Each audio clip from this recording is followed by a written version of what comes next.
Well, good afternoon, everybody, and welcome to this week's edition of the Steakhouse. Sit back, relax. We got a loaded show. This thing is packed full of all kinds of questions, comments from you, all kinds of information from me, and we're going to open up the doors. We're going to put those tablecloths down, get the silverware ready to go, ready for another edition of this week's T-Bone Steakhouse. My name is Dan Vaughn. Glad you're along and glad you're taking a little time with me today. We're going to roll the open right here as we do every week. Roll the open, right? So let's go and roll the open of the show. Somewhere, there we go. There we go. Time to roll the open. It's the Steakhouse. Glad you're along. Here we go.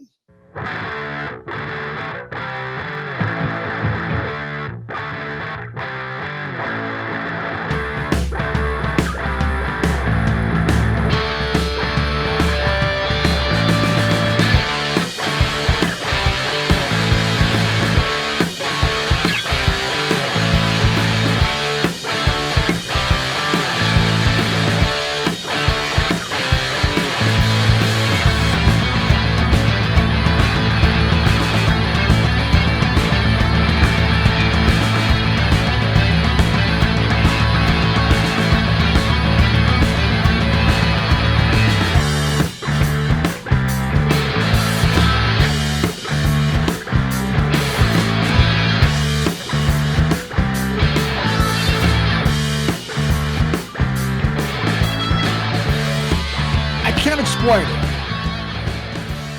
I know what happens. It lags. I don't know what's going on. I got a little more work to do. We finally got the open thing down here finally, and then it's lagging. The video's lagging. I don't know what's going on.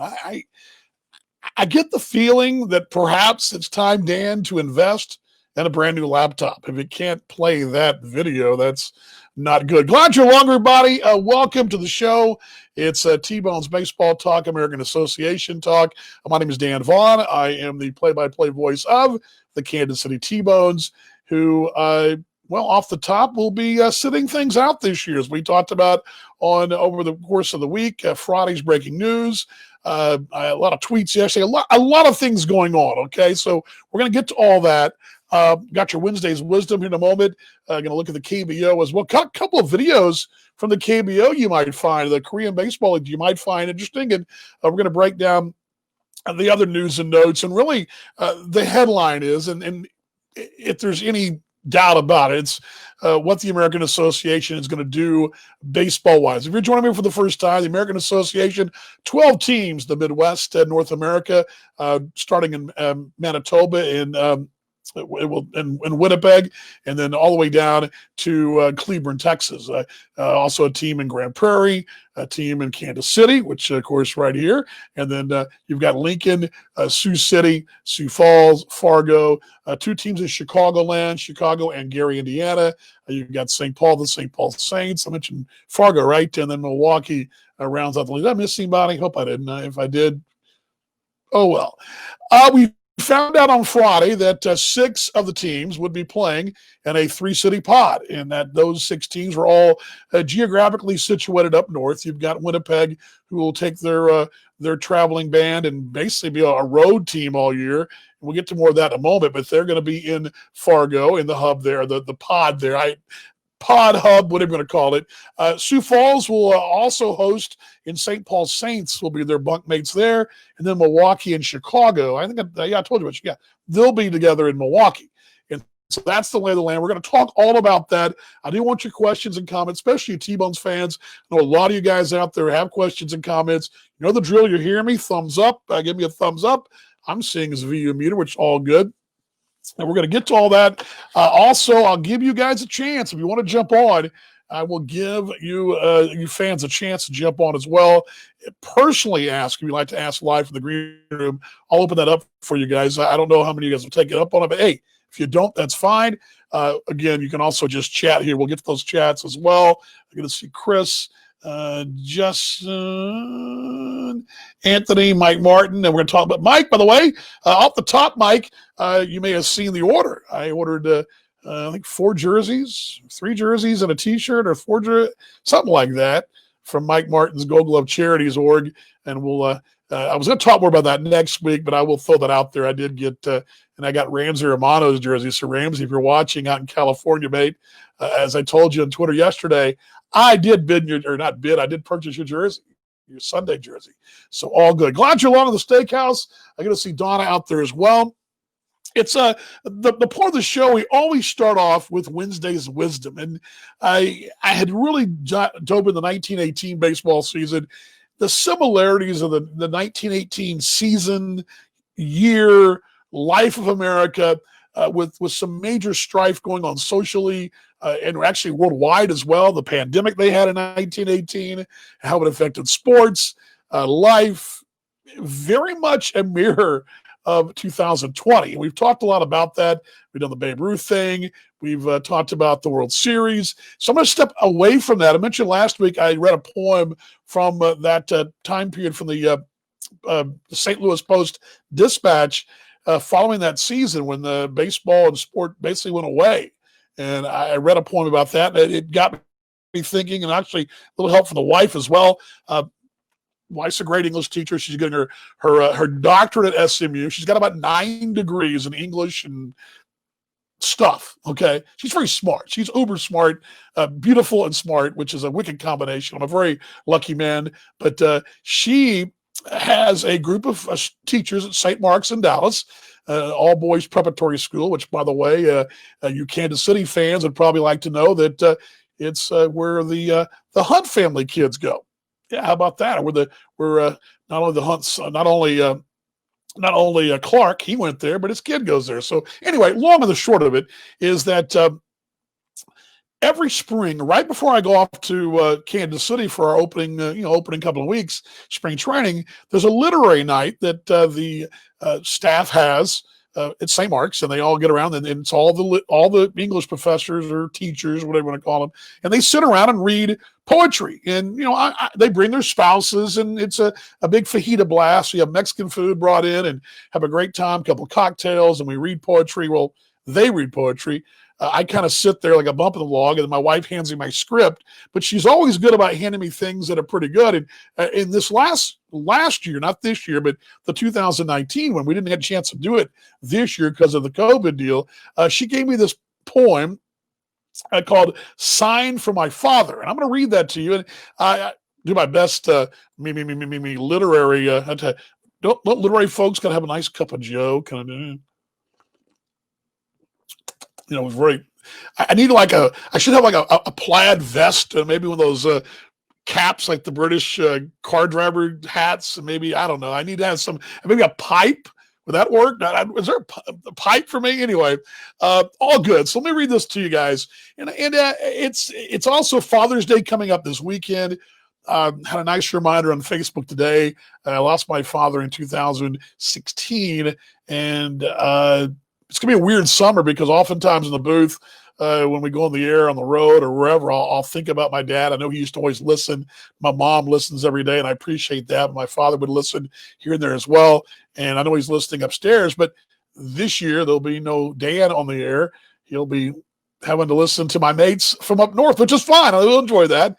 But anyway, I just thought this was interesting. It's called The Sign for My Father Who Stressed the Butt. Let me put this up for you guys, too, so you can follow along on the screen here. Everything's a little out of order, so just bear with me here. I did load it in there. I got a lot of content today. I got this thing loaded down for Bear today, as Spike Dykes, the old Texas Tech coach, used to. Actually, I did put it in. Let me do that real quick here, guys, and we'll take just a second. I want you guys to see this poem and actually see the on the screen if you can. So let me get that here. Sorry about this. I had it in there last night. I reloaded it all again this morning. The show, and I'll get to that in a moment when we get to Mark Brandmeier, the video of him. Here we go. Talk amongst yourselves, folks. Don't you love it when Dan does this? Dan just kind of takes the show to a really strange, here we go, broadcast, a butt poem. There we go. I want you guys to see this. Wednesday's Wisdom. First off, that's a Wednesday's Wisdom right here. There's the Wednesday's Wisdom logo. And let's put the Wednesday's Wisdom poem up as well for you right there. Again, it's called the The sign from my father who stressed the bunt. And we pull this down right here so you guys can see it. I don't know if you can make it out on the screen, though, but I'm going to read it to you right here. On the rough diamond, the hand-cut field below the dog lot and barn, we rehearsed the strict technique of bunting. I watched from the infield, the mound, the backstop, as your left hand climbed the bat, your legs and shoulders squared toward the pitcher. You could drop it like a seed down either baseline. I admired your style, but not enough to take my eyes off the bank that served as our center field fence. Years passed, 3 leagues of organized ball, no few lives.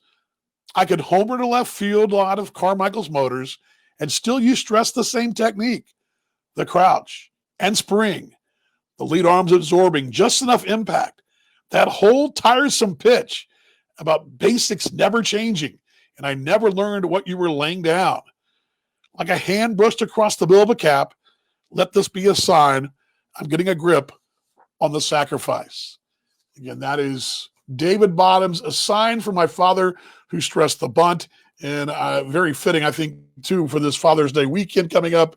And again, I won't get into a long literary conversation for this, but we've as a young man and an older man, I think that for me initially the talk about bunting's not sexy, right? We all see Bull Durham, right? Home runs are sexy, whatever, strikeouts are sexy, that kind of deal. I think it was the line was also Nick says to Crash that the strikeouts are sexy or whatever. Anyway, but home runs get you get the attention, right? I remember as a player, as a youth, the harder, longer you hit the ball, the more bases you rounded, the more attention you got. That was kind of the thing. No one wants to bunt.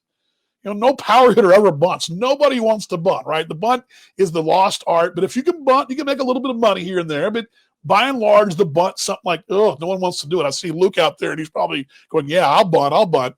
But it talks about the bunt and how the art of the bunt and how it's so disinteresting to us as a kid. And then how in life, how those techniques in life, as you get older, I think the bunt becomes more of a metaphor for life and how we handle certain situations and how we go about our techniques. And I think that's a lot of it.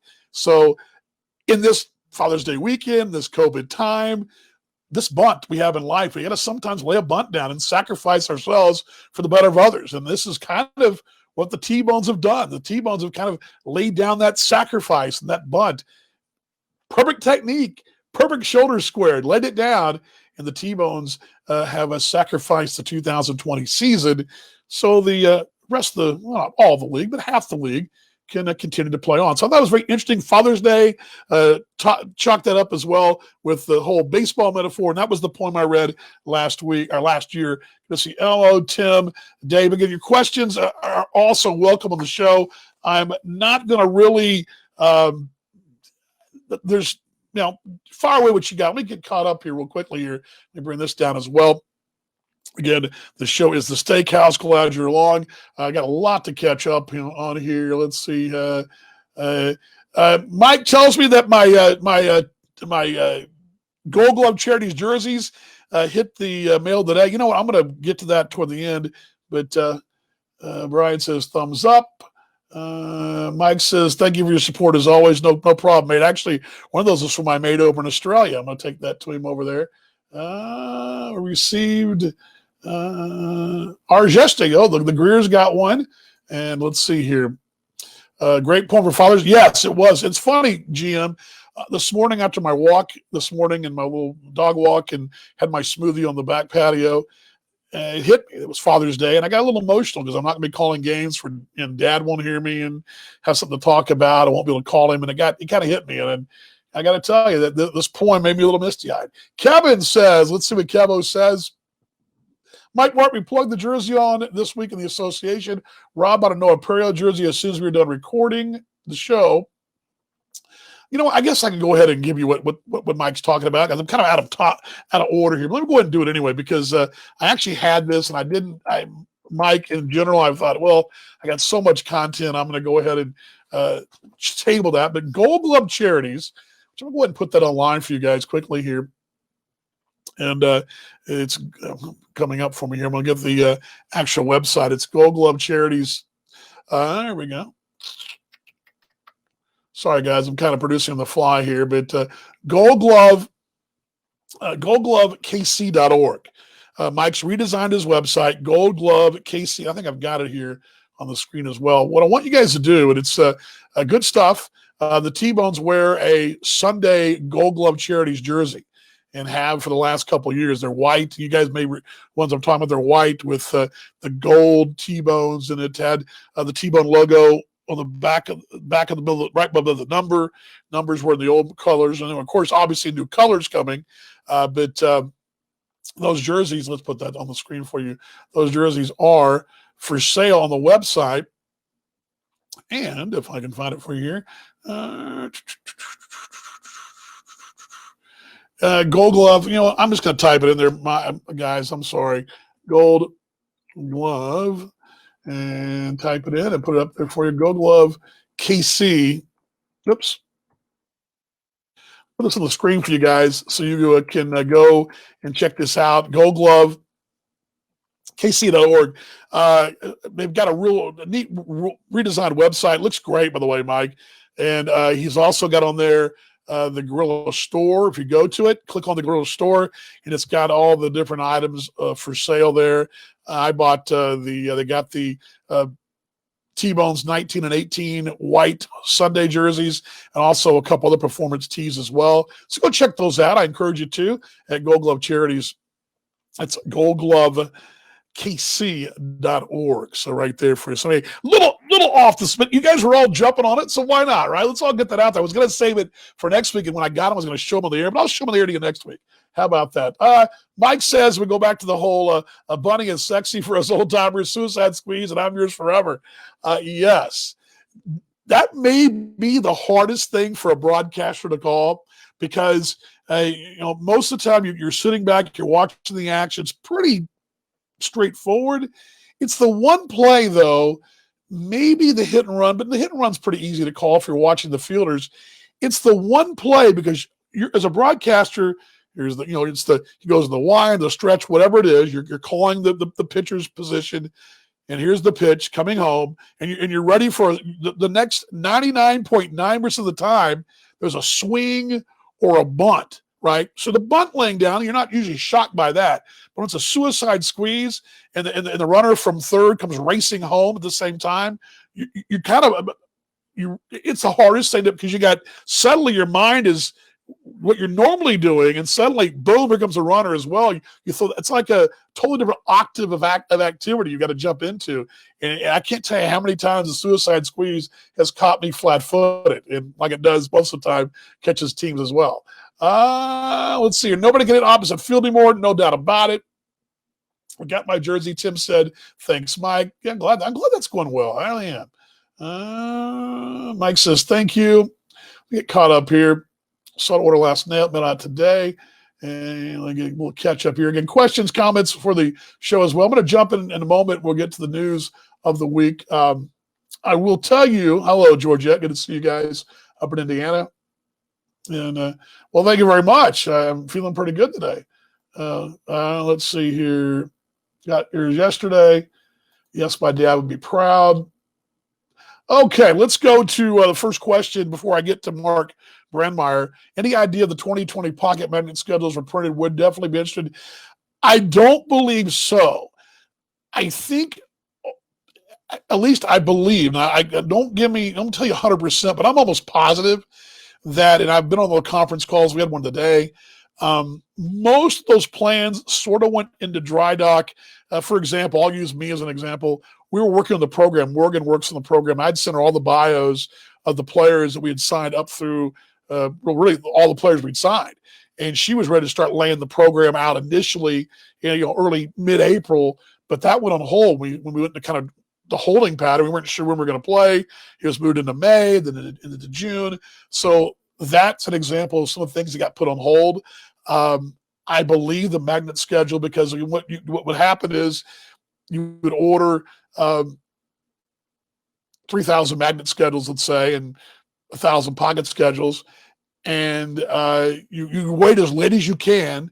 But once, with this whole COVID thing, you had to make a call. Do you want to order them and have a bunch of them stuck or not? And the T-Bones did not make that call. And I think a lot of teams are in the same boat, as I'm going to show you in a few minutes why they didn't. But yeah, they didn't get a chance to do that. Yeah, Tony Russo would do the squeeze in the first. That's right. I've had that. Did we have the conversation over lunch one day? I think we did. Pretty sure we did. Yes, all the Gold Glove charity jerseys have been top quality. That's one thing I hate about not being in Kansas City right now. My office there has a Nick Torres jersey on the wall, and I can't get to it, and that sucks because it's really got. He's actually signed it. But okay, I reached out today. Now, there's a lot of things going on right now with the T-Bones, and I want to try to get Mark Brandmeier on live. It just didn't work out. Couldn't get Mark McKee on live. That didn't work out. Chris Brown was standing by, but I really wanted, and I think Chris agreed with me, really wanted one of those two. And we didn't want to have the league on before we talked to somebody from the organization. We will go down the road, and I'm going to give you more about that in a moment, because I think a couple of guys in the league already did a phenomenal job with the league. So I'm going to encourage you to go to those shows in a moment. But I want to give you first, this is what Mark Brandmeier, you may have seen this already. Mark sat down, I believe, yesterday, taped this, and I want to give it to you right now. This is Mark Brandmeier. Again, just didn't work out schedule-wise for us today to get him on, but we're going to do our best to make that happen down the road. Let me get to the video here. Give me just a moment. I don't know why this can be so difficult, but it can be. Let's see here. There we go. All right, this is Mark Brandmeier from yesterday talking about the situation with the T-Bones. And again, new owner Mark Brandmeier, what a phenomenal guy. And let's hear from him right now. Hi, I'm Mark Brandmeier, the new owner of the Kansas City T-Bones. And on behalf of our entire staff, our crew, and all of our fans, we hope everybody is healthy and safe during this time of crisis. Unfortunately, we're not going to be able to host our 2020 T-Bones this year. Nobody's more upset about it than our staff and crew. We really look forward to entertaining you out here. But the health and safety of the community is most important to us, and we want everybody to stay healthy and well through this period. However, we are doing a lot of stadium improvements out here and renovations. We're upgrading the suites. We're creating new fan experiences. Next year is going to be an incredible year. So we're excited to bring new events for you out here, and we're looking forward to hosting you in the 2021 season. Mark Brandmeier, owner of the T-Bones there. And, you've got – I've said this a couple times, and I'll say it again. Put yourself in his spot, in his group spot, Mark McKee, and just the whole group. I mean, yes, the organization, all of us are feeling some pain here. But think about it from his standpoint. Here's a guy that invested his hard-earned money into the T-Bones brand. Let's be honest with ourselves. It took a bit of a beating last fall. I mean, we were drugged a little bit, I don't want to say through the mud, but it was a tough time.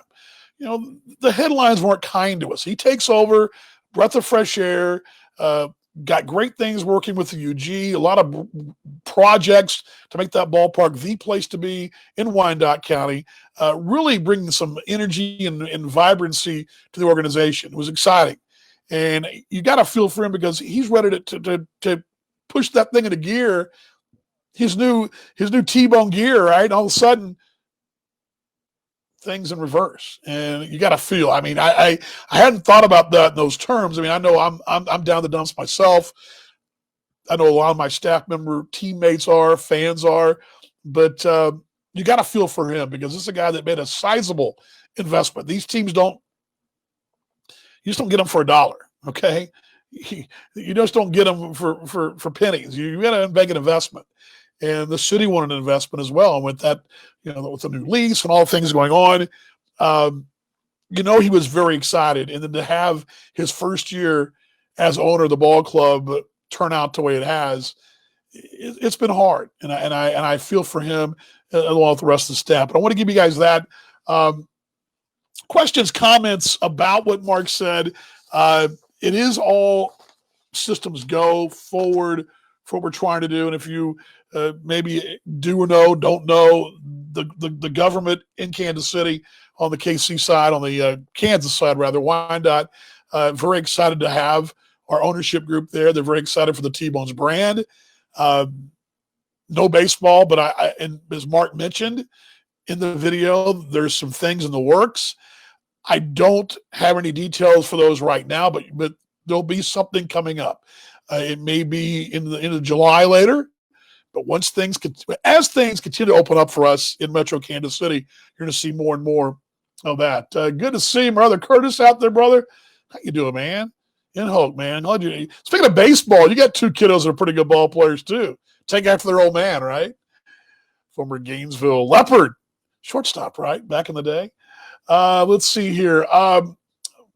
Mike Martin asked me, did I get the information on Jim Bennett's garbage? I texted him last night and his son TJ, but didn't ask anything out of respect. So let me, yes. I don't know anything more than what I read as well. It sounded like, and after talking to a couple people in the league the last 24 hours, it sounds like to me that there's something more there. Okay. I know Jim. He's a mate. I respect him dearly. He is a class act all the way. And he has knew him when he worked with Perth. He worked in Brisbane, so I know him from Australia. He's, of course, obviously American. His son played in this league several years. They don't get much better, and he's a very big friend of Gold Glove Charities. He understands the role that teams have trying to help that fly. He's phenomenal at that. He's a really, really super guy. And I can't speak highly enough of what Jim Bennett is all about.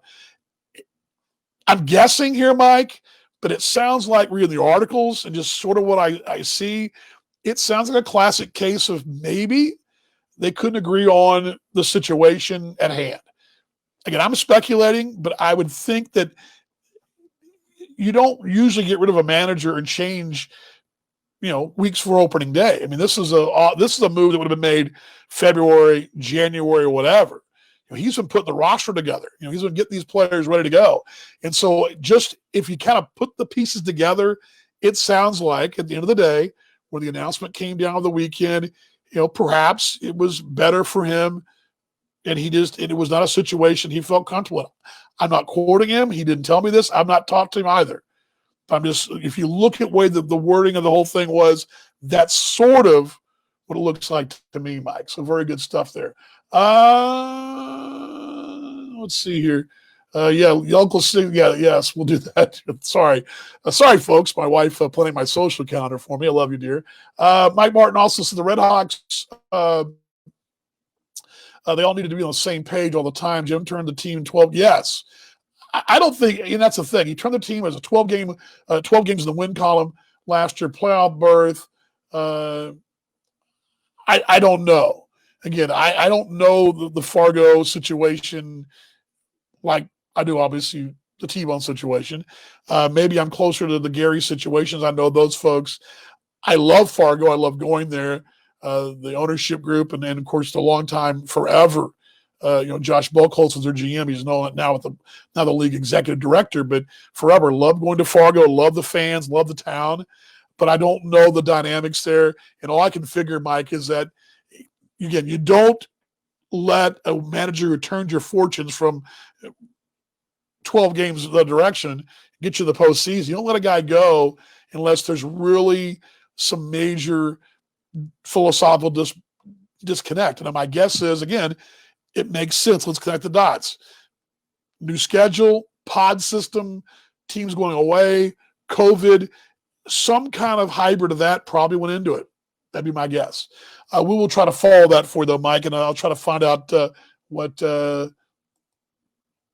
Jim said. He was let go. Yeah, and see, again, that's what the story I saw in the Fargo paper said as well.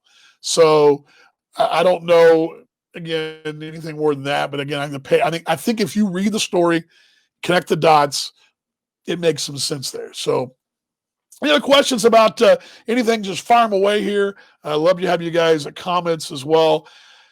Okay, let's go back to Friday. Friday, we got the news we weren't going to play baseball in Kansas City, Kansas this year. Devastation. I'm not going to sit and tell you I wasn't shocked. I wasn't blown away. I didn't just pass out in disbelief. I mean, it was pretty clear it was going to be as we got to middle of April and got into May, it was pretty clear it went from a 60-40 yes to 50-50, and then it went to 40-60. And you read the news, you see what's going on. It was clearly going to be a challenge to play, and at least in Kansas City. But the three things that went into the matter, just I'll give this to you right now: the geographical concerns, which all those teams are within not a short drive, but a decent drive. 3 cities where you could play baseball with fans: Milwaukee, Sioux Falls, and Fargo, all will allow fans. And that's what went into it, really. Those 2 items, and then the possibility of going home again eventually for the teams, with the exception of Winnipeg, but for Chicago and St. Paul to one day maybe go back in August and play at home. But those really were considerations. That's why the team or the league went the way they did. If anything, Cleburne and Texas and Kansas City were in Lincoln were victims more or less of geography. Maybe not so much in KC and Lincoln's situation, but for sure the Texas teams, geography probably played as big of a thing into it as well. I don't know the Gary situation up close, but again, this was at the end of the day, the league, with all the scenarios out there, and if you read and listen to what they've been saying, it went down to the final hours to what they were going to do, the final couple of days.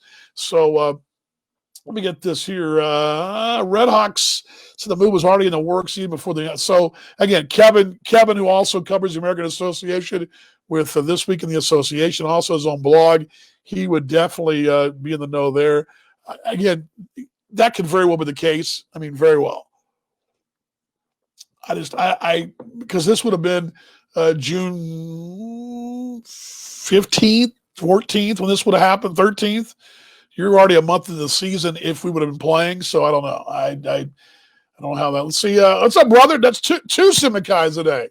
How good do you think the Red Raiders spring will be with the current basketball and baseball rosters? Both look. You know what? I'll tell you this. Texas Tech baseball was positioned for one heck of a season this year. And all they've done is position themselves, both baseball and basketball, for even better things next year. I'm excited, Brother Darrell, to see what Tech's done, what Tech's going to do in basketball and in baseball. And I got to tell you, I'm a little sad for football, too. I know it's not a Red Raiders show, but I'm fired up. It's the old, dang it, I wish we would have played, because I think they would have been in Omaha this week. I think Tech was definitely one of the top four teams in the country going in. I saw nothing to tell me differently. The games I watched, other teams I thought were solid as well. I thought they'd be the top four. I thought they'd be the final team standing. And the progress that Tim Tadlock's made with that program at Tech was that Texas Tech at one time was a baseball graveyard, and now no longer. So, I would definitely think I'm excited. As a matter of fact, Darrell, I'm excited about I may even get Tech football tickets. They've talked me off the ledge. Now, granted, maybe one of half the crowd because we be COVID restrictions, but that's the plan. So, Brad, I was going to get to you too. While Brad chimes in, I want to, before I close out the whole league thing, I want to get to this. Brad and Denning, you see the boys right there. I'm going to pull that Brad down just a second, Brad. But Brad and Denning, who do Rail Talk Live, of course, the play-by-play team of the Cleveland Railroaders, the only two-man booth in the league. I think very highly of these two gentlemen. They do a great job. They, again, from our seat here, our goal was to get our people on today and then maybe the league on down the road. We've already had the league on. We've had Josh Buckholtz on. I kind of felt like Yes, getting Joshua Schaub on would have been great, but we really wanted to have Mark Brandmar and Mark McKee on first before we did that. It didn't work out today. Thus, that's why we didn't reach out. We really believe, at least talking as an organization, we felt like for this show, we would need to have our folks on first before we went the league direction. But I want to encourage you guys to go check out their show. And here it is right now. I stole this from you, Brad, but I'll give you guys a plug here. Real Talk Live, which would have aired on, this is Monday morning, but go to the Facebook page of the Cleveland Railroaders. I encourage you guys to go there. When this show's over, go check this out. Brad and Denning had Joshua Schaub and John Junker, their owner, on, both on the same show. And it's very good stuff. I think really just some of the notes I took from the conversation, I think you'll get a really good insight into what went into the league's decisions. They were very candid about it. Joshua was very candid as well, talked about it. And really just in general, that was refreshing. So check those guys out. Do you want to have more? Again, that's the way to go. I did take from that as well, just a couple of things I took out, that it did go the last minute. It's something that that Joshua Schaub did say. The league, the association, went the very last minute. Also, I think, and this is where Brad just brought this up, the league may be as competitive as ever. Now let's just look at it from this standpoint. You already had some pretty good teams. Our roster is simple, right? I mean, does anybody doubt that Georgia Samus put together a good team, right? Rick Forney's won a couple of titles recently. Think he can put together a team in Winnipeg? I think so. Just those two alone right there. Fargo's nucleus coming back. They were in the playoffs last year. I mean, in Sioux Falls has shown strides in the right direction. I think Milwaukee came on late last year. They were the team no one wanted to play them, or Chicago late. And, I mean, those teams were already pretty decent-looking rosters. Now you add 42 players from the 6 teams who are not playing, and I'm talking about some dadgum good players that that are stars in this league, have been stars in other leagues. I mean, there's some really good, and we're going to go to the list in a moment. So, and Brad asked, and Brad kind of segues into that, as I'll bring this down.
again, easily we could have had Josh on today or Josh Buchholz, but we really believed as an organization to have our folks on first before we went that route. That's what we decided to do. That was a decision we made. So that's why I encourage you guys, if we want more insight into what the league's thinking was, those are the places to go. The Cleburne show or the St. Paul show. Okay, let's play some catch up here. Let's see here. Mike says he's working a deal with Jim's son TJ to have a kid experience at Illinois State. That's cool. Yeah, that's cool. That's cool. Kevin says, Mike Martin, let's put it this way. If gal dumps 4 boyfriends in 4 months, tell me where the problem lies. Yeah. I'm glad you said that, Kevin, with This Week in the American Association, his podcast. Very good point. I mean, the Fargo faithful just got over having Doug Simonik show the door. What was that? Just 2 seasons ago, right? So anyway, that was a change made during the season, right? 2018, was that right? That was during the season, if I remember correctly.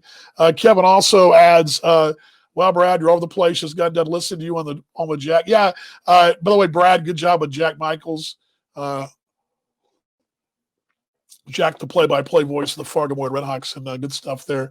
Let's see here. Mike says, Kevin, with a going combination. Yep, let's see here. Brad says, thanks for the kindness. You bet, bro. You know what? Again, there's been some, and I was going to save this, but I'm going to go out of order here. There's been some great stuff this league's done this week through it all. And Brad and Denning, thumbs up. Sean Aronson, who's going to play ball, thumbs up. I know that Steve Schuster worked hard getting all the details out. Thumbs up. Some great stuff. Carter Waddell, great stuff as well. I mean, everybody doing some phenomenal work this week, but I just want to give a thumbs up. A lot of really good content being produced, a lot of scrambling being done, a lot of scrambling on the deck. And I just wanted to – I have no problem if you guys want to watch other team shows, because if they're doing good work, tip the cap, go. I mean, because they chose to have somebody on and I didn't, there's a reason why we do it this way and a reason why they do it that way. And I want to give everybody equal credit where credit's due, because you guys deserve the credit. Let's see here. The talent level will be amazing. Did you lose the sound, he says? You lost the sound. Yeah, sorry about that. You lost the sound for just a moment there, guys. That was just me producing there. But, yeah, wrong screen, Brad. Yeah, the wrong screen. I got that. I'm playing catch-up here. Lost sound. Yes, Mom, I know. I pulled my screen off. I'm sorry about that. My bad. Milwaukee upgraded the most. I'm going to get to this, too, for the draft, but that's a lot of rentals. What happens at 21? Yes. Yes, clean-shaven Brad. Cotton mid-sneeze. Yep. Sorry about that, guys. Yeah, when I pulled me down, again, I'm working with this. I love this Beeline software. It's very hard to operate on your own when you've got, and again, I've talked about this before in my happy hour. The screen is linear, which usually is not real. I'm more used to working with things like this and not doing this while I'm trying to look, and it can be a challenge sometimes. But anyway, let's see here. Pass the. Thank you, Brad. I appreciate your kind words as well, mate. I'm just trying to keep busy because it's going to be hard. But all right, we'll get to that a little bit later on. The league held the draft yesterday, and that was the other big news. I got to tell you, it was pretty exciting stuff. Congratulations to the Cleveland Railroaders. They had the top picks overall. If you go just as far as the overall top pick, you're going to go that route. But I would say that the real story to me, and again, this is no slam on anybody else, but I couldn't be happier, prouder to be part of the Kansas City T-Bones organization. What Joe Capietra and Chris Brown have done. Put it this way. You had 17 T-Bones taken yesterday. 17. Next closest team had 9, and there was 8, and there was 3, and there was 2 of the 42. Okay? That is pretty impressive. Now, granted, Maybe they weren't the first overall picks, which that actually went to, was that Chase Simpson, Brad? That's who I've got here. I'm trying to pull that down here. I had that a moment ago. But I don't want to get caught up in the whole, all right, well, who had the first pick and all that. I want to go the overall body of work, which I think to me speaks volumes of Joe Calpietra, T-Bone's manager, Chris Brown, Chris Brown is probably the only GM in the league that I can think of besides probably Josh Robertson. Josh Robertson, who puts the team together and also is sort of in the front office. Most of the time, the managers put the team together. Chris has got a very big part of it. Now, it's Joe's team. Joe does the bulk of the lifting. Joe does all the prayer, but Brownie's right there with him. And he has vast contacts, and I think they both deserve a tip of the cap. But what that culture means that the T-Bones will be well represented this summer. And the spirit of independent ball, which is to get players back at the scene, that's what this league's about. And the T-Bones best are going to get a chance, despite us not playing.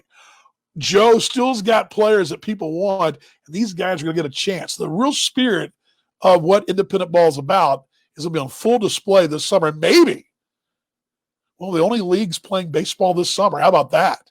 And 17 T-Bones, 3 former T-Bones, including L.A. Lago, also Eric Manoah Jr., and Forrest Allday. Also, so 20 players that Joe Calpietra signed at some point over the last couple of years were drafted yesterday. That, T-Bones fans, is amazing. And I don't think there's any doubt, and you can argue with me all you want to, anybody in the league, no one does it better than what Joe does. Nobody. And if you can, there's been some success out there, yes. Other managers I mentioned do a great job, but Joe's head and shoulders. There's no doubt what he does, his tireless work, his emotional attachment, his salesmanship, all the things he does, and his passion. He brings the ball club to the roster, and that's a huge credit. So T-Bone fans, you should be proud to be happy. Again, nothing against first round with nothing against. I mean, Chase Simpson was the first overall pick of Cleveland, and he is probably the league's best player, no doubt.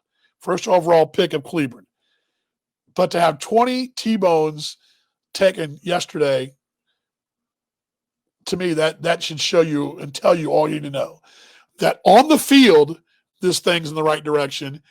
And we know Mark Brandmeier, what he's going to bring to the table as well, his passion. You put Brandmeier and Calpietra in the same room, talk about passion and culture and going forward for 21. If you're not excited for the T-Bones, there's something very wrong with you. Very, very wrong with you. Because we got an owner that cares, a manager that cares, and that passion you just can't recreate anywhere. And I know John Junker's right there with ownership, guys that care. I mean, he cares deeply about his ball club. And I know other owners do. I know Pat Salvi and Gary is very passionate about his ball club.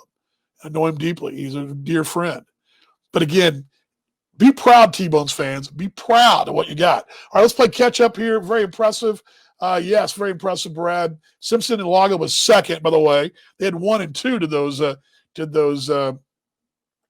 Clevelanders, our big rivals. The draft goes to show you South would have been another case. Yeah, I think to me, Kevin, and I think Brad would chime in with this. The disappointing thing, besides not playing, obviously, and not a chance to make money, and the T-Bones play, I get paid. Simple as that. T-Bones don't play, kind of on the corner, right? But think about the storylines of this should have been great. Cleveland got to the end and just ran out of gas they were in it to the last day. I mean, they had as about as good of a July and August you can have and not make a postseason run. I mean, what more could Cleveland done is win one more game somewhere else, right? And then Sioux City, who also was in that same boat, got in the wild card, but the drama there is that, well, we've been close 2 years in a row. You had Cleveland almost making the postseason, Sioux City coming up short, and then KC, who got knocked around the postseason and hit the wall those three storylines made for a fantastic 2020 in the South. And you don't know what's going to come from Lincoln, but you never know. And I think Texas was going to be much better. And those storylines we'll never know this season. That's the unfortunate part. But I rest assured, and Brad knows this, Kevin knows this, and fans, you will give this to you. Those organizations, those three, will do what they do. I mean, Steve Montgomery will do what he does. He will put a team together that you'll be going, how in the world can we get a hit off these guys? Cleveland will put a team together, you'll be going, how the heck can you beat these guys? And Joe will put a team together that you keep losing players and keep replacing them with players just as good. You'll be going, how they do it, and how these three teams, because only one's going to survive. That's the amazing part about it. So, yeah, great stuff. 17 T-Bones was impressive, no doubt. Bobby says, and Bobby, I wish you well, and give best to Keith as well. No doubt, great talent. And Bobby knows this firsthand. Keith, who made the final catch of the championship game in 2018 for Kansas City, with the catch in right field, and that catch was sent the T-Bones their first American Association title, third title overall in independent ball. And Keith, who was with T-Bone that year, was part of that, finding the right player and finding the right guy. And Keith was a phenomenal part of things, a big part of the T-Bone family. Bobby knows exactly what we're doing. And Mike says, John, yeah, and amen to that. John Junger is awesome. Brad, awesome. And I'm telling you, that's the one thing I love about where we sit. You know, I know Mark Brandmeyer is awesome. I know John Junker is awesome. I know that. And I feel very, very, very good about where we all go forward. Okay, the draft-wise, I mentioned a lot to dissect here. Let me pull some of this up for you here. I've got a little tangent. I'm sorry. I'm kind of a little soapbox today, a little bit. Where do we want to go with this thing? Let's go and do this. And I don't know if I've got the entire list. I think I do somewhere. Talk amongst yourselves here. Thought I had the list. Did I bring it back up again? Well, I did have it. Let me pull this up, guys. The entire list of players, let's just pull it up. I have it for you. Give me just a moment here. I'll just download the system. I was scrambling today because, again, I was trying to get a guest at the very last minute and all the changing ebbs and flows. We've had a lot of busy things going with our schedule, the team. Here we go. Let's pull this in here for you guys. I want you guys to see this. This is the screenshot of what the rosters look like yesterday. Again, it was basically the ultimate American Association fantasy draft because you've already got your teams. You've already got your teams, right? And then you got to go out and pick the best players, the remaining teams. And there were some daggum good players there. There's your list right there. You can let me pull that graphic down too for you guys so you can see it. But you see the Milwaukee with Chase Simpson, Zach Narrier, boy, that and Dylan Tice. Talk about a great team right there. How about that? Dylan Tice, who's my favorite player in the association, with Chase and Zach, who I believe would fit in Brad and Denning's top two. That's a heck of a bunch. Dylan Baker also going to Milwaukee, T-Bone's ace, and then A.J. Schugel, and then Jack Alkire from Gary right there. I just see those players being Milwaukee. Sioux Falls, Alay Lago. Alay Lago hit 42 home runs last year. I'm sorry, let me rephrase that. Alay Lago's hit 42 home runs, I believe, in 42 games at Sioux Falls Stadium, some crazy number like that. How many games they play in this year? 42. Yeah, 42. Don't tell anybody, but Alay Lago could have some fun returning back to the cage, place the ball launches as well. Eric Manoah Jr., good to see him. A great guy with the Texas Ball Club. Austin Boyle, who the T-Bones acquired from Lincoln. Also Michael Gunn, the lefty from Cleveland. Boy, he's stout. And then you got Ryan Long from Lincoln. Don't know a lot about him. Landon Holyfield, who was a new pickup. I thought a sleeper guy for Cleveland as well. And then Ricky Ramirez Jr., also picked up by Sioux City, was going to be, I think, a guy to watch in the league as well. Winnipeg, I think Winnipeg probably came out the best, I think, overall. Darnell Sweeney, 10 home runs in his limited time last year. I'm sorry, 9 home runs limited time last year. Left, of course, was signed by the Pirates around this time, about a month in last year. He returned to Kansas City, but big slugger. I got to like having him. Frank Duncan, who I think was going to be a very big part of the T-Bone's rotation, slide right in the number 2 spot. Jordan George. We saw very little of him last year in Kansas City. He was re-signed in the offseason. Remember, he was picked up. Basically, we didn't hardly know him. We saw him for one ball game and then got picked up, got signed by the Royals, brought back. Jordan, an interesting find. I think he's a guy that's who has that pedigree of a guy that's been in AA, AAA. He's going to have some skins on the wall and get at some depth. Wall Raven with Gary, that kid, that's one of those typical Gary Sasha Railcats guys. He does it all, a little bit of everything. He does a little bit of everything and can be a real pain in the backside to get out, and a heck of an infielder as well. Roy Morales, and I do believe, maybe Donna, you are watching, you can verify this, but I believe Roy will be able to come over. Now, there was some confusion here. I was asked this on Twitter as well. Remember, the players who were on visas, Australia, Dominican, Venezuela, we were talking about Taba and Stencil, those were question marks. And I know for sure the Venezuelan and Dominican players were not allowed to come over. Now, Puerto Rico is a U.S. territory. I don't know the travel restrictions right now. I do know that last week I did read where Puerto Rico was opening up for business, I believe. I think at the end of this week they were having international travel, or I should say international travel from the U.S. mainland.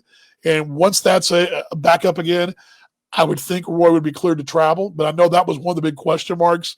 But you guys, again, the Greers might know more about that. But Roy was on the show a couple weeks ago. Don't know much Kid Hasler, but and then Politakis, that's a guy we talked about when we had Denning and Brad on as well. A bit of a guy that was going to bolster that rotation for the Cleburnes. Then Ryan Flores, a guy who I love, former Perth Heater. This is a guy who always seems to get T-bones out. And then John Nestor. I think you've got suddenly you have the 2 best catchers, I think, in the league, Nestor and Roy Morales in Winnipeg. I think things have gone well for them. And let's pull the Chicago roster as well. Eric Stout, limited time with the T-Bones, former big leaguer.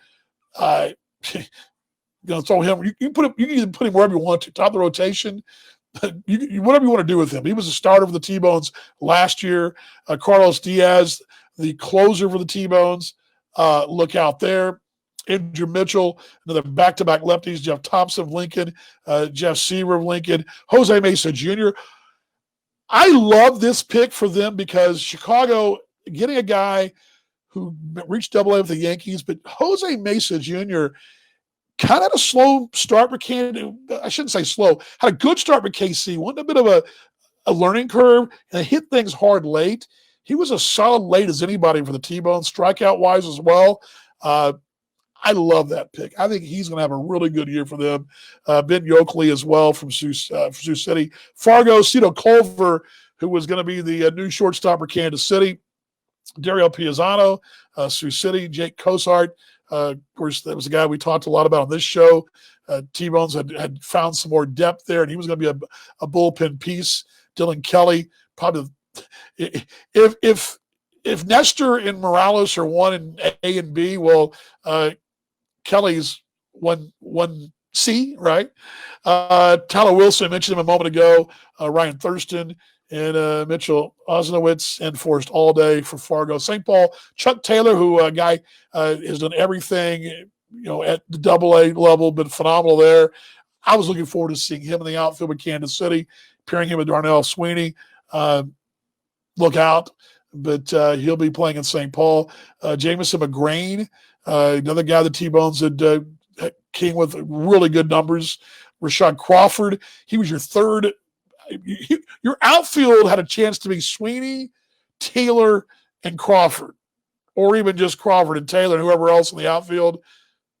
And Rashad Crawford was my pick to be the breakout star in the association this year because everything he's done, that's if he stayed long enough, because he could easily, he's the kind of player that would probably be the first candidate besides Sweeney to be signed by affiliated baseball. And he's that good of a ball player. But I think Crawford was going to be a star in this league. I think he was going to be a lot like, I think he's going to make folks realize just how good of Joe is to find that top of the order guy. And he looking forward to having him, but he's going to be up in St. Paul. Jose Veliz done everything with Sioux City. The part of that deep Sioux City bullpen pitching staff, as well as Puerto Rico, both those guys from Sioux City. So there you go. There is the draft right there. Thoughts, questions? Let me get back to some of this here as we play catch up here. The beauty of the South is that Cleveland and Sioux City want to be where KC has been. Competitive edge for the TT, to the three teams is to the roof. Yeah, Brad, I just can't imagine what we're missing this year. It drives me crazy because, those three teams and what they do against each other has been delicious. I mean, Sioux City really had their number, Cleveland's number last year. In general, Kansas City's had Cleveland's number in general, but in Sioux City's had the T-Bone's number in the regular season, except for the postseason 2 years ago. T-Bone's had a real hard time with Sioux City. It's been a real delicious mix of those three teams, no doubt about it. Ask your brother about high school football in Indiana, Mom. That's a different show. We'll do that today, this afternoon, at the happy hour. Cleveland won't rest till we're at the top. Sioux City the same. Kansas City won't stop. Yeah, what makes it all so much fun to me, Brad, is that only one team can do it, but they're all trying their hardest, and that's what's amazing. I mean, you could of those three teams, KC, Cleveland, Sioux City, the last 3 years, let's just say 2019 and 18. Close your eyes, reach in there and grab one of those teams. And I would say you would be fine with whatever one you drew as your fantasy team to win it all. T-Bones did win it all. Sioux City's been the postseason twice. Haven't hit the mountaintop yet, but give me one of those three teams. I don't care which one. I'm going to be in good position. If I had to pick one, just draw one out of the hat. Okay, yep, here's my hat. Here you go. Draw it out here. And Cleveland, I'm going to bet with them. Doesn't matter. One of those three teams are going to emerge, and that's what makes it so much fun. I love that. Let's see here. Chicago got a lot of arms too. Stout, Diaz, Mitchell. I like what Chicago did. They didn't get a lot of wows. They went pitching, and I've always been a big believer. Pitching is what wins it for you. And George Samus only drafted 5. George always has something up his sleeve. He is the fox of the bunch. He's the wily fox. He definitely has something up his sleeve. No restrictions on Puerto Rico. Yeah, I knew there were no restrictions on the roster. What I didn't know was the travel restrictions. I knew that. I knew that, again, I don't know the visa situation is getting over, because I had a conversation with Australia yesterday about when I can even go and what the situation is there. Currently, to go to Australia, I'm looking at 14 days in lockdown, wherever, hotel, whatever the Ibis Styles of Sydney or whatever, whatever the airport Marriott in Sydney. So for 14 days, and I mean that's 14 days of hoteling, not walking by the pool, but in the hotel room. That's the current situation, but I don't know. Puerto Rico, I believe, and I've been following this. But Brad, you know the travel as well. I've been following this a little bit because, just to see what's opening up. I know Puerto Rico was opening up to more domestic flights from the mainland state side to the island as well. I love that island too. Brad, Brad's probably, I would imagine Brad would be the first 1-2 road trip up to see a game up there. I mean, my guess, I would think Brad will be, my guess is, and I'm going to lay down some money here, and Kevin, you can back me up on this, that the first broadcaster from the South to call a game up north this year and to make the road trip will be Brad Allred. There are several factors in play here, Brad, and I know a couple of them. One of the main factors in play, but I won't mention that. But most of it, I just think Brad would be the guy. I think Brad brings a lot in the broadcast, and he would definitely be that guy. Saints a tremendous outfield depth between 2 draft picks, along with Bodel, Lang, and possibly Max Murphy. Oh yeah, Michael Lang. God, he'll be on my team anytime, right? Brad and me should road trip to see a game. Yeah, maybe so. Is Dan Miner still pitching for St. Paul? I don't know. Is he on the roster? Kevin, is he on the roster? Kevin would know that real quickly. He'll be able to find that out before I can look it up. Let's see here. 14-day quarantine is, it's pricey. Yeah, that's another thing. To go to Australia, you got to sit in 14-day quarantine, not a holiday, in quarantine, and you got to pay on your own pocket. The government doesn't pay for that. Now, if you're Australian and you're coming back on an expat flight, they send you to Christmas Island 1,000 miles out in the Indian Ocean, and you get to sit there for free. But that's if you're a citizen. I'm not a citizen, just a legal resident. So I don't believe I get the Christmas Island treatment. I have to actually pay. Although, I don't know. Paul, I didn't ask Paul that, WD-40. But yeah, I have told that story that when the Australians were expated back, repatriated to Australia during the COVID lockdown in Wuhan, they all were sent to Christmas Island, which is 1,000 miles out in the Indian Ocean for 2 weeks. Guess there are worse places to quarantine, right? Let's see here. I might have the Fargo boot with Jack. So yeah, I think you will. I think that'd be a great. I think that's a great call, a great broadcast team. You and Jack Michaels. I would listen to that. As hard as it's going to be for me to listen to games this summer, not being involved, I would definitely stop down for that. No doubt about it.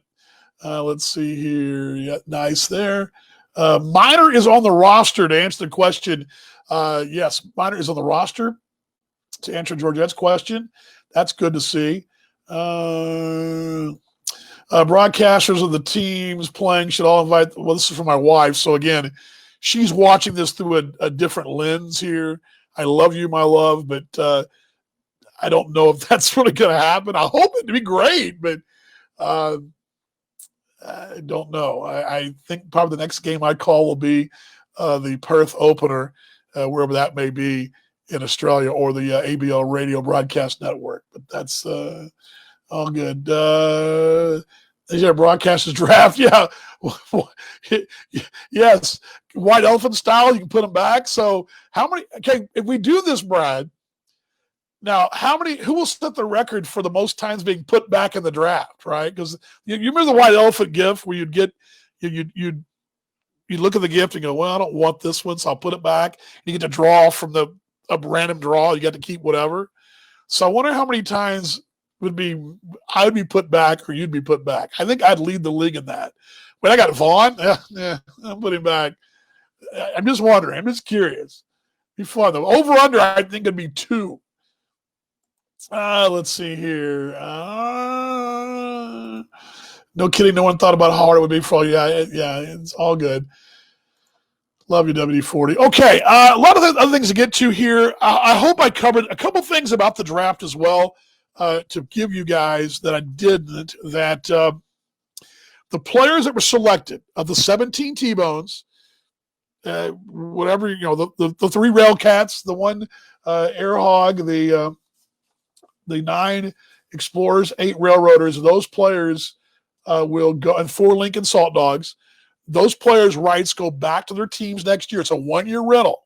So basically it's just like it's a 1-year rental. They go for 1 year and they'll go back to their original ball clubs next year. Now, here's the thing that I find interesting. Not all the teams, obviously, not all the players got picked. There's some really good players out there.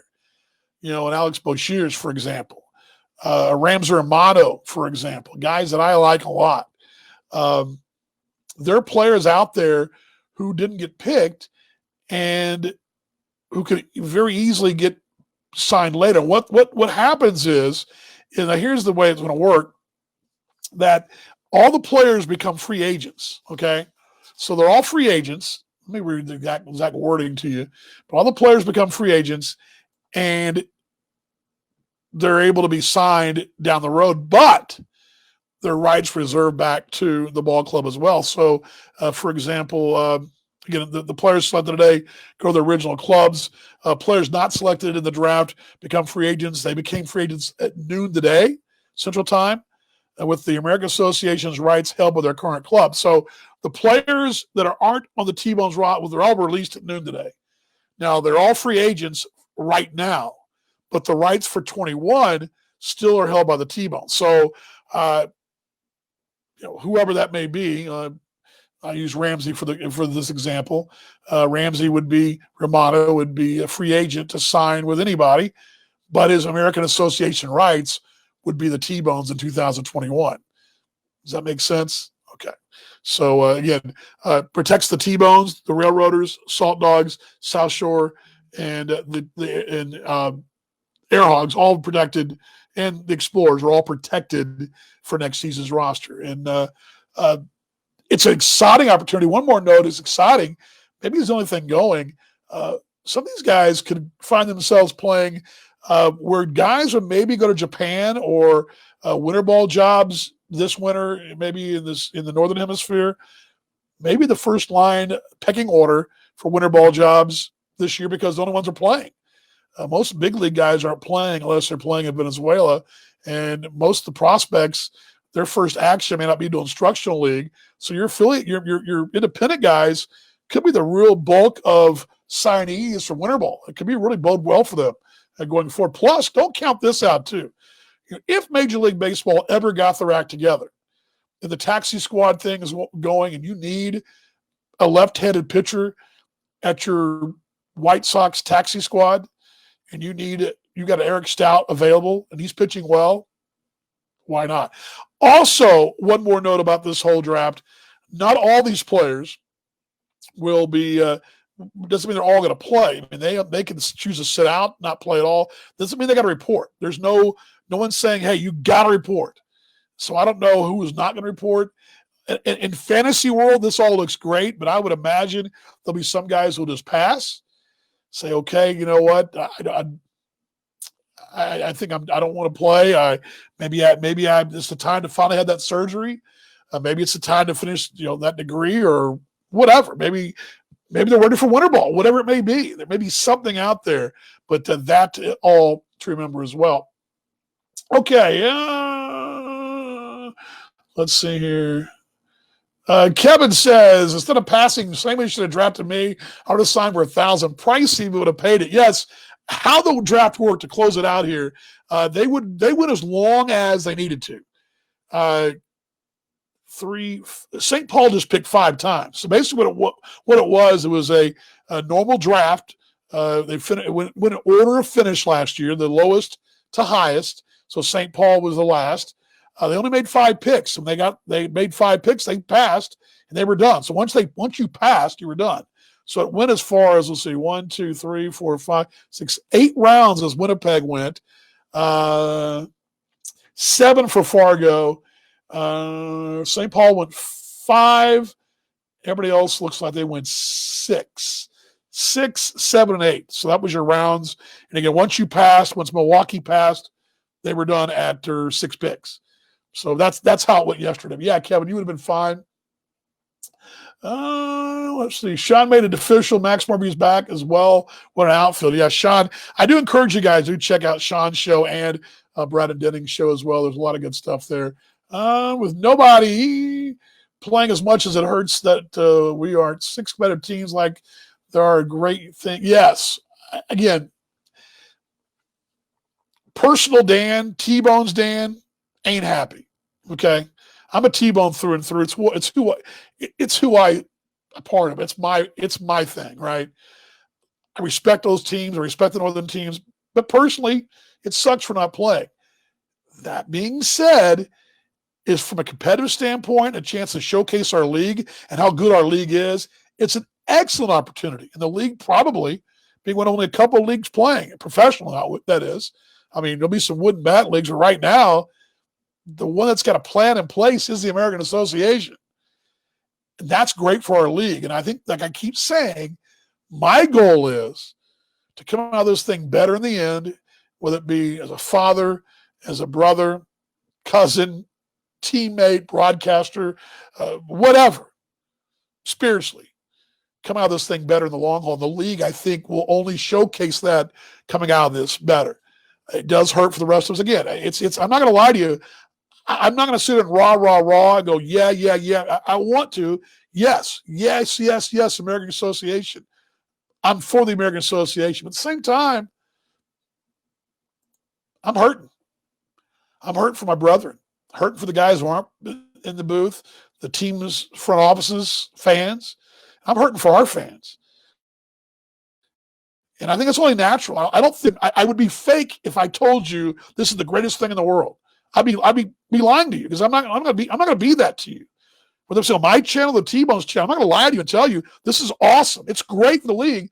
It's great for the league, but it also hurts for us as a brand. I'm not going to lie to you about that. It's going to be painful, but it's still a good thing. It's it's the weirdest feeling in the world, and I'm not going to sit here and tell you it's not anything other than that. I'm not mad and upset. It's great, but at the same time, it's painful. And I'll get to that for you. And I don't know why today's script is all around. Anyway, can you tell I love this job? Okay, let's see. Puts our league on. Yes, I love the fact of the main stage. And again, how smart is Josh Hashab, Josh Buchholz, ownership, league directors, GMs, well out in front of this thing back in March, well out in front. And here's Major League Baseball. I don't know what we're going to do. Here's affiliated ball. Know what we're going to do. Other independent leagues. Know what we're going to do. Here's the American Association. This is what we're going to do. This is our plan. We're going to go forward regardless. That's how we're going to do it. Tip of the cap there, man. You should be proud. Okay, here we go. A couple other things here.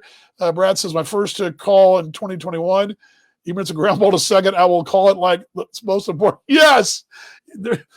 I will not name this name. There's an old broadcaster in Australia who, God, I love the guy, but every play is like it's the game 7 of the World Series. I mean, literally, every pop fly to left field in game 2 of a 4-game series on a Friday is the final out of game 7. And you had a pop fly in your eye. The emotional up and down. I'm the same way, Brad. That first pitch is going to feel like it was the biggest pitch of all time. I'll be right there with you, brother. Right there with you. That's funny. Kevin says too, as I'm going to get to a couple of KBO things. You're my team of choice. I'm hurting for you. I appreciate it, Kevin.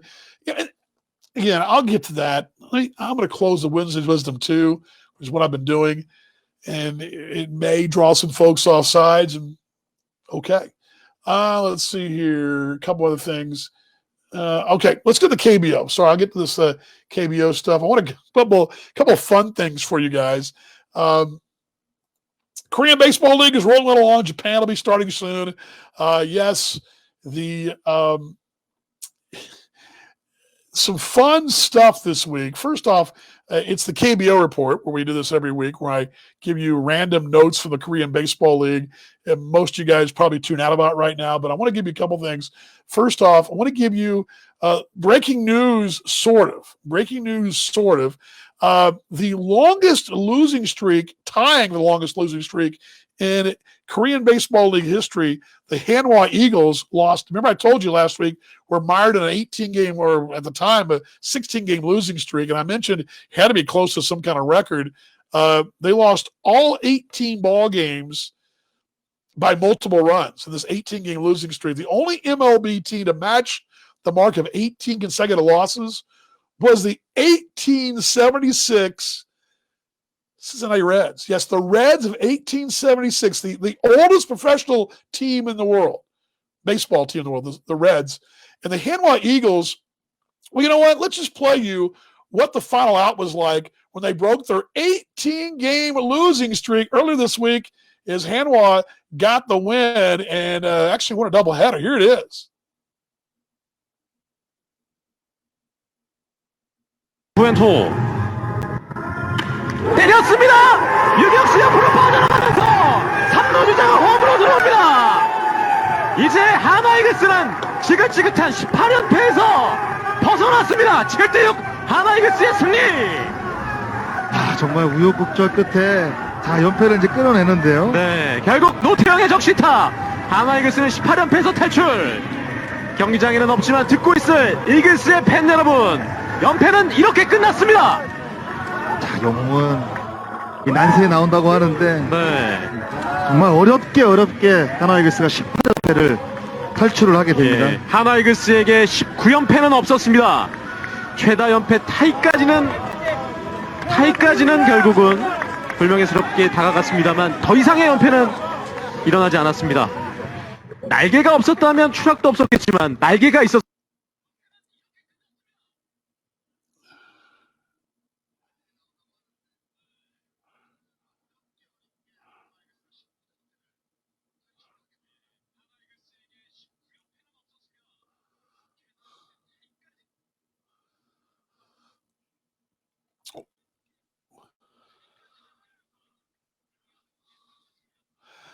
You think they were excited?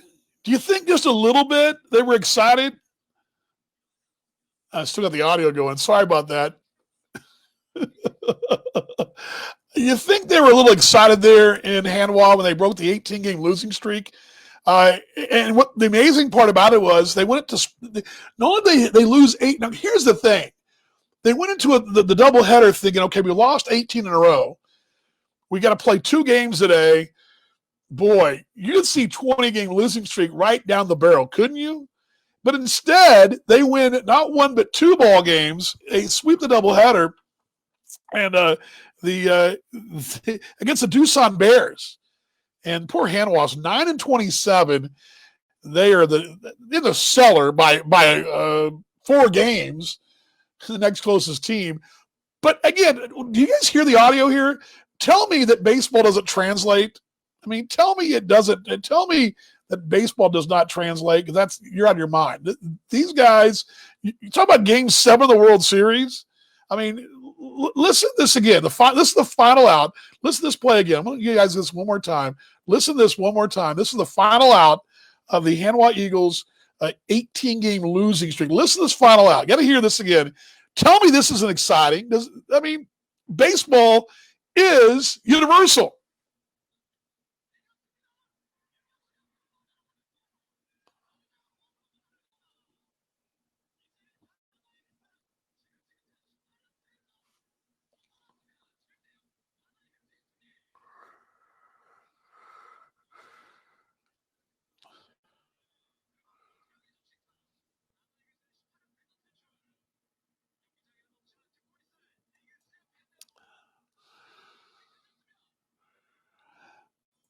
How about that? Do you think they were excited? How about that? They were fired up. Anyway, the Hanwha Eagles, congratulations into the 18-game losing streak. I don't know why the video's lagging here. I got to do something about that. I had fixed mine. I got a new video driver. I thought would help. But here's the KBO standings here, and I'll give those to you real quickly here. And there you go. This is as of last night, which should have been about 12 hours ago, the final game wrapping up there in Korea. But there's your Dinos, Twins, Bears, Heroes, Tigers, Giants, Lions, Wiz, Wyverns, and Eagles right there. Far as the week that was, NC won 2 of 3 against Doosan this week. Of course, the Bears dropped 2 in that doubleheader to the last place Eagles, and Doosan actually scuffled a bit. Had a bit of a rough week. The Bears, they were well, I shouldn't say rough week. They're 4-6. That's not a good week. That's winning 4-6 their last 10. But the KBL's best 15th multi-homer game for the Dinos, as they had a multi-homer game against Kinwoon, and they are now 15-0 when they hit multi-home run ball games. How about that? So that team on the top of the ladder there in C is LG Twins. Twins picked up a game as well. They closed the gap. They're only now 4 games back, but they closed the gap. I'm sorry, 2 games back. Pardon me, my math there, Texas Tech math.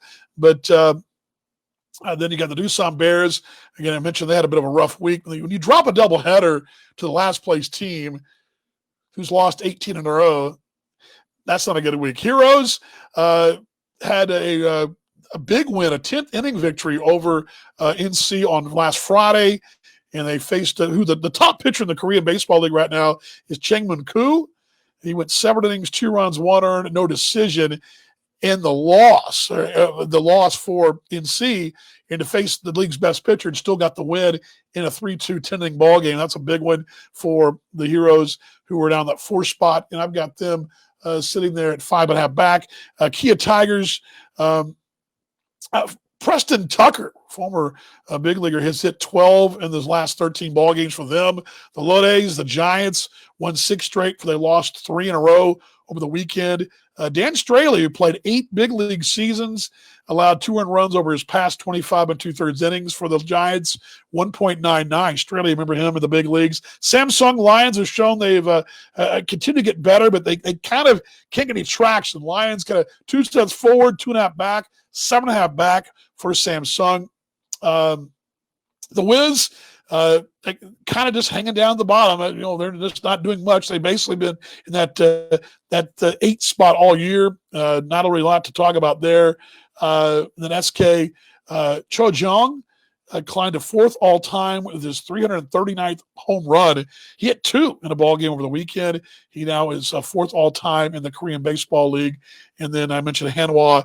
They stopped their 18-game losing streak by winning the resumption of a doubleheader against Doosan in a suspended ball game, and they won the regular schedule ball game. They had the longest active winning streak in the league at 2 going into today. How about actually going into yesterday? And that was the case then. Of course, yesterday they wound up losing. Well, but yesterday would have been Monday for us. Monday they lost. So they lost 2 in a row last night as well. But anyway, that was some of the notes there from the Korean Baseball League. I know you guys probably went, there's Vaughn and his Korean Baseball League stuff. But one more thing. How about this? How about this video? I want to show you guys this. This one, to me, you want to talk about a interesting, to say the least, video highlight? Check this out. Let me roll this here. Check this changeup out. This is unreal. Check this out. I'm going to roll for you here. Promise you. Promise you. Why it's not. There we go. Here we go. It's rolling here. Why the video is so slow today? Boy, it's driving me crazy. You guys are seeing this? Well, it's frozen here on my screen. Let me try it again here for you guys. Let's try it one more time and see what it'll play for us. And it is not playing. Here we go. Yeah, it's going to play now. Got it. My internet's just real slow, apparently. Promise you it's something to see.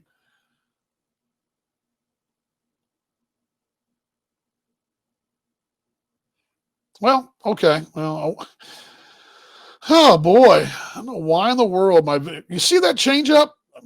You guys seeing that? We'll try it one more time here. You guys seeing that? Look at the change up. Look at the change up. I mean, talk about putting a guy in his shoes, or a lot of his shoes, swinging out your shoes. Oh my gosh. Watch this. Whoop.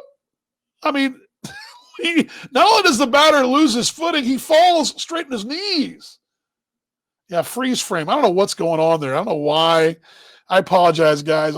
Again, it's a work in progress, and I got a little more work to do, obviously. But I want to show you guys that that is actually, what was that? That was Jin Ho Kim. Jin Ho Kim, a 77-mile-per-hour changeup that put the batter not just to his knees, he lost his footing. I mean, I've seen changeups make a guy look bad, look foolish. That guy fell to his knees. He fell to his knees. That change was so wicked at 77 miles an hour. That's NC's Jin Ho Kim who had that. How about that? Yeah, amazing stuff there. There you go. Wow, I don't know what the deal was. While we questions, let's see here. Comments here. To your white elephant clarity, I would have the most, but no, I don't think so. I think me and you would be pretty close, but I think the over under is 2. I'll take the over on me and the under for you. How about that? Good mate, Brad. Eagles are flags. The Eagles flags are flying. Yeah. And did you see that video too? And I had to cut it off a little bit because it actually goes a little longer. They were going crazy, and the fans can't actually be in the stand. Let me show you that. Did you guys see that? Let me see if I can pull that up. If you look at the end of the video, the fans, let's just pull that up for you. The fans there are, let's do this here. Yep, sorry about that. Let me find I'm going to start it right here. You're going to see the fans here. Gosh, come on, video. But I want you to see this shot right here coming up. There's a scoreboard, and the fans aren't in the stands, right? There they are right there, folks. They pause it right there. There they are. Well, let's go back just a frame there. There we go. See them? The fans are actually outside the stadium. That looks like a business or apartment complex right outside the ballpark in Hanwha. They're actually in, it's kind of like a Wrigley rooftop and then some, a corporate Wrigley rooftop. Those are fans of the Eagles who can't get in the ball game waving flags, and they won. How about that? That is awesome. That is really awesome. Yeah, you flagging those. And the language is irrelevant. It's amazing. Again, Hanwha lost 18 in a row, and you thought they just won the game 7. Let's see here. Good stuff there. Yes, Warwick Saltpole is with Hanwha, with the Hanwha Eagles, pitching pretty well this year. Let's see your freeze frame there. Yeah, sorry about that. And yeah, crazy stuff there, no doubt about it. Okay. A couple more items to wrap things up. Rounding third here, heading for home. I mentioned that other items that kind of get to scattershot here and there. That's what we're kind of doing here. It is a National Mascot Week. I don't know if you guys know this. It is National Mascot Week. This is what Morgan posted earlier today. This is our old mate Sizzle. Happy National Mascot Day to our favorite and most loved Bull Sizzler. But I'm sure very good stuff right there. But you can see Morgan with that post from her today. And I have been told that Sizzle has been under a bit of a, I don't want to say diet, but he's been working on some improvements. And he will be even looking better, I hear, coming up in 2021 if he can get across the border. I've been told, but more on that later. But all good with Sizzle there. Happy birthday to Sizzle. Also, one more thing, too, as far as the schedule goes, here's the master schedule of the association. I want to give you that. It's hard to tell here, but I'm going to go ahead and just kind of read you the highlights of it anyway. And as far as the pods, the season starts July 3rd, Friday. Every day, it'll be 3 games a day. Goes all the way through September 10th, and the playoffs begin on the 12th. It's going to be a top 2 teams, but there's your schedule. It's hard to tell right there. That's the league schedule. Go to the league website, and I'll give that to you right now. You can go and check that out and go to the American Association. There you go, AmericanAssociation.com, and you can check out the website, and you can get that schedule's up right now, but that is the master schedule of the association. But again, that announced Monday. Also, I was just going to give this to Sioux Falls. Those Yellowbirds, they've got their schedule out as well, and they post. Of course, one of the teams hosting. And I got rid of all the teams. I got to do all the 3 teams hosting. I could have done this for it, but Sioux Falls had theirs up, and there's their schedule and the game times as well. And they were on their website at SiouxFallsCanaries.com. All 3 hub teams have those scheduled. Actually, all the teams that are playing, Winnipeg, Fargo, Sioux Falls, St. Paul, Chicago, and Milwaukee all have the schedules on their individual websites. So I encourage you to go, in this case, Sioux Falls Canaries website, but you can go to any of the websites. I saw Winnipeg's is up as well, and the association. So all of them have the schedules up. So go check those out. And I'd love to get maybe no magnet schedule, but you got that. So a good looking schedule it is. So check those out as well on the association side. Let's do the final cleanup here. I think I've pretty much got everything wrapped up. We mentioned the dispersal draft, which in case you missed it earlier, the dispersal draft was yesterday. 17 T-bones taken. That was the big headline of it all right there. We also heard from T-Bone's owner, Mark Brandmeier. He joined us via video as well and had a great conversation. Not great, but a great message from him. Also, go visit our mate Gold Glove Charities. Mike has got currently running right now. He's got the game-worn jerseys from the 18 and 19 T-Bone season. They're on his website at goldglovekc.org. Those are all right there. And, of course, follow me right here. Actually, want to email me. I'd love to hear your emails as well. Want to shout out, I will get back to you. Devon at tbonesbaseball.com. I'd love to have you as well. And, of course, follow our social media, T-Bones and me both. I'd love to have you follow me and the T-Bones as well. And I'll give you that right there. There we go. Social media-wise, where to follow me. You can follow me there at Dan Vaughn Jr., which is the easiest way to follow me on Twitter. Love to have you there. grab that. And also YouTube's got some new some things coming. I'm a little behind today, but I do have the new channel up. The Broadcaster Can Cook. It is up, and we will be sending a link out to that as well. But if you want to go ahead and do a little search on the Broadcaster Can Cook question mark, you'll find the first cooking videos up that I'll be putting those up every week or so. And we're putting in those video content up as well. And you can check that out also Instagram as well from myself. So there you go. There's all you know. I mentioned the Broadcaster Can Cook. Here it is right here. That is this show. It's up. The channel's up. Yes, it's a YouTube channel. It's called The Broadcaster Can Cook. Question mark. Yes, you can. And right now we've got up there the Kiss salmon dish. I re-edited the original video. It's better quality. It's up on my YouTube channel right now, so you can check that out. I'll be adding those as well. So I do encourage you guys to subscribe to that channel as well. So love to have you guys check that out as well. I mentioned I had one more thing of Wednesday's Wisdom, and I'm going to try to stumble through it because I sort of got drawn into it. So it's Wednesday's Wisdom Part 2, let's call it. But I mentioned, this day being Father's Day, and this day, the bad news that came down. I want to say it one more time, and I want to say how fortunate I am to do what I do for a living. I'm very happy that some folks can do what they can do this for a living this summer. I'm very disappointed some of us can't. But the message I want to give to you is the one I keep giving, is that somehow, some way, we all come out of this thing better in the end. Somehow, some way. And it won't be easy. This may be as hard of a summer as I'll ever have professionally, but I'm going to dang it if I'm not going to come out better somehow, some way. And I hope you guys will as well. That's the message all along, and just to be as best we can. It's I don't want to sound bitter, but it is bittersweet. There's a lot of celebration and excitement about baseball in our association. Unfortunately, in our little village, it's not so exciting. That's just the way it is. Part of life. But again, like we talked about in the poem they opened today, it's the bunt. It's the technique. It's the fundamentals. And the fundamentals of life are sometimes you got to bunt. In this case, we got to bunt. We got to bunt and move the runners around and sacrifice for the betterment of our American Association. So it's with that I give you Wednesday's Wisdom 2. It's the heartfelt version. And I'll close out the final questions and comments as well from you guys as I do want to get to those upcoming things as well. I want to give you guys, let's see here. You're supposed to blink, but yes, yeah. The old wah, sad face. Yeah, good. Thanks, Brad. I can't cook, but the broadcaster can. Yeah, there you go. You know what, Brad? That's an idea.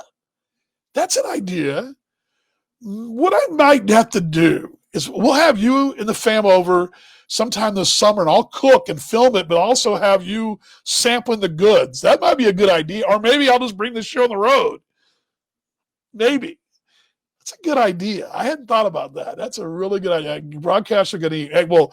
Hey, you wonder why I'm on Weight Watchers? Because I've been eating all these years. That's the case. So also content-wise, I'll give this to you guys next week. I'm working on this. We're going to do, and I hope you guys will indulge me in this. If you want to do this, I hope you will.